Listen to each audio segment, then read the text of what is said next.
Sorry, we just had a bit of a glitch. The projector decided to turn itself off, and I thought I was going to have to wing it. However, my slides are back.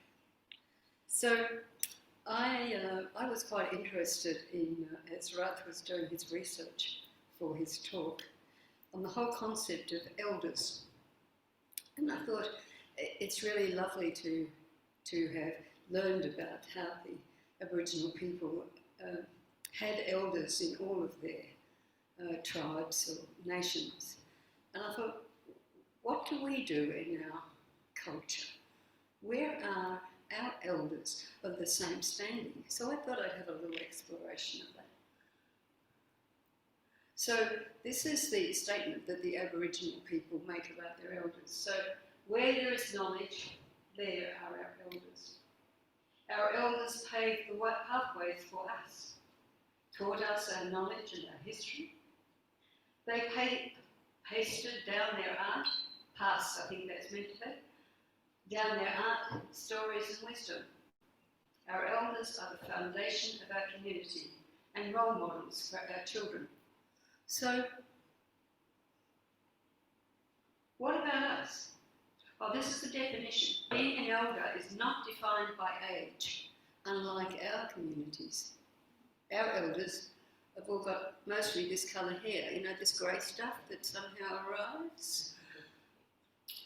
But elders are recognised because they have earned the respect of their community through wisdom, harmony and balance of their actions in their teachings. So I've still got the question, where are the elders in our communities? Who are they? And how do we define them? Are they old or older people in our family? Are they old or older people in our community? Or something else? I noticed that in Aboriginal communities, they're not necessarily old at all. That's not part of the, whatever it is that requires the title elder. Don't have to be old. So I thought, well, who are our elders? In our everyday community and here at Unity. Well, help me out here, guys. I'm sorry that I can't interact too well with the people on Zoom. It's a bit of a challenge. But people that are here with me in person, who are our elders? Here in Unity or in our community? Who are the elders in our community? Your grandparents. Grandparents, yeah. Anybody else? What about our politicians? Do they rate a mention? Some. All depends. All depends. Some of them. Some people are looking, I don't know. It really depends on how they behave, don't they? I've noticed in the news over the week there's a few that you wouldn't put in that category at all. Maybe church leaders. Church leaders? Yes. Yes. And Sister Bullwinkle from World War II. Sister Bullwinkle, yes. I'm repeating it so people get from World War II. Yeah. And some of the old musicians like Margaret Sutherland, who composes music. Musicians, yeah. Kids' exams. Yeah. Maybe people who stand up for what they believe in, no matter what their age are, or their age is. I'm thinking of, this name pops into my head, but you know, Grace Tame, for instance. Grace Tame, yeah. Who's a young person, but you know. Still, yes, she's standing up for an issue in our community. Yes, yeah. That sort of thing too. Yeah. So you at home can think up, who do you see as an elder? Who do you value in the community around you? I have to at this point, oh no, we're going to Unity. Elders in Unity. Reverend Sylvia. Reverend Sylvia, absolutely. Absolutely. Janet. Janet, yes. Janet Irwin. Yes. Yes. Yourself. Me? Yes. Oh, really? Thank you very much.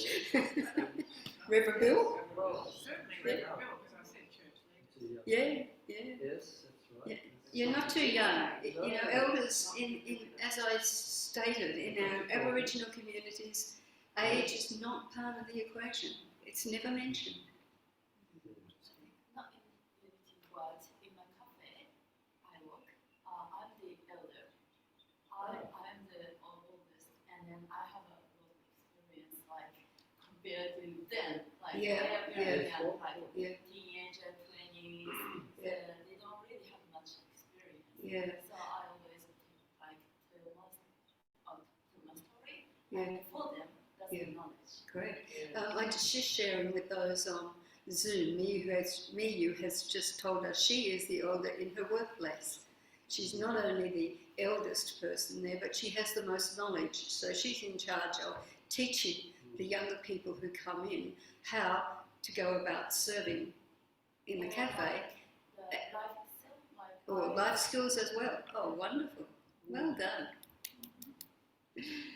Okay, so I looked a little further about elders in Unity, and all I could do from here, because I'm not in the States where there are probably many more people there who could take this role of elder, what I found was writing. Oh, Got the book? please. All of them. Oh. That's it. Okay, there you go. Thank you, Sue. So I looked at them. So who have we got? And you're welcome to come good with it. Myrtle Fillmore. Charles Fillmore? Yeah? Yep. I'll agree. Lowell Fillmore, who was their son, who wrote lots of things. Yeah? Catherine Ponder. Yes. We all know Catherine Ponder. If you don't, please check out the library. James Dillard Freeman, Yep. whose poem is On the Moon. Yes. Emily Cady, who wrote a lot of the early stuff of Unity. Yes. Louise Hay, she was not a Unity person per se, but her writings were taken on by Unity in fairly comprehensively. Paul Hasselbeck. Now, it's interesting, if I go back, oh, Jenette.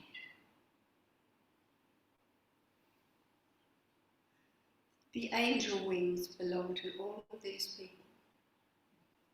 They all have passed beyond our human life. So the only way we have of engaging with them is through their books. Fillmore's, the Unity Treasure Chest, and there are many others, of course. And Paul Hasselbeck's book, you know, he's still with us, but is he still with us? Yes. Yes, he is. So we can engage with them through their writing, whether they still be with us or whether they've moved on. Excuse me. Oh, God. But I almost would take a bet that you've never heard of these two. Grace Yes. Aguilar, you have, and Sylvia will have. And V. Cooper Matheson, you and Sylvia will have. These two women were the first new thought people here in Australia. They began the movement here. Now, there is a book, but it's about them rather than by them. It's called Making Australia Positive, the story of Grace Aguilar and Venie Cooper Madison, the women who made a difference, written by a gentleman in New South Wales. So, the things we don't know. So, moving on. What about us? What about us? It's really easy to point to other people and say yes, no, yes, no. What about us? What about the elder qualities in ourselves? Do we honour them? Respect? Do we respect ourselves? Do we respect those around us? I'm more interested in whether we respect ourselves. If we don't respect ourselves, the possibility of respecting others goes down the scale a bit. Do we honour ourselves for our wisdom?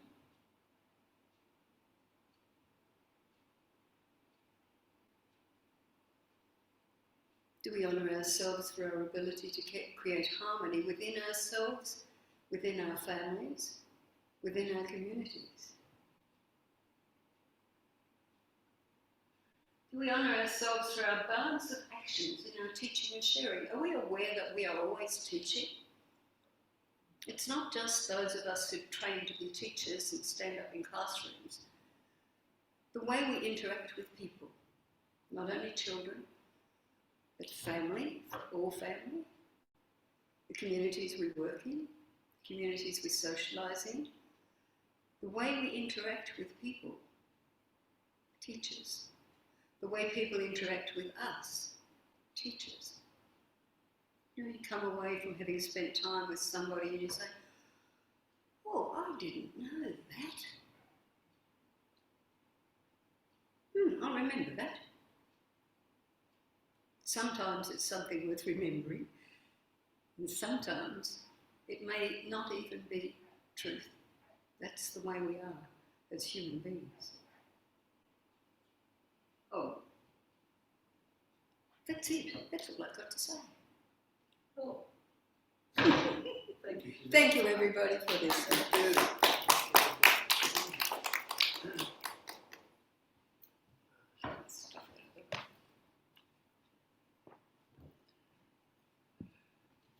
When you say that's all, can you turn me up a little bit?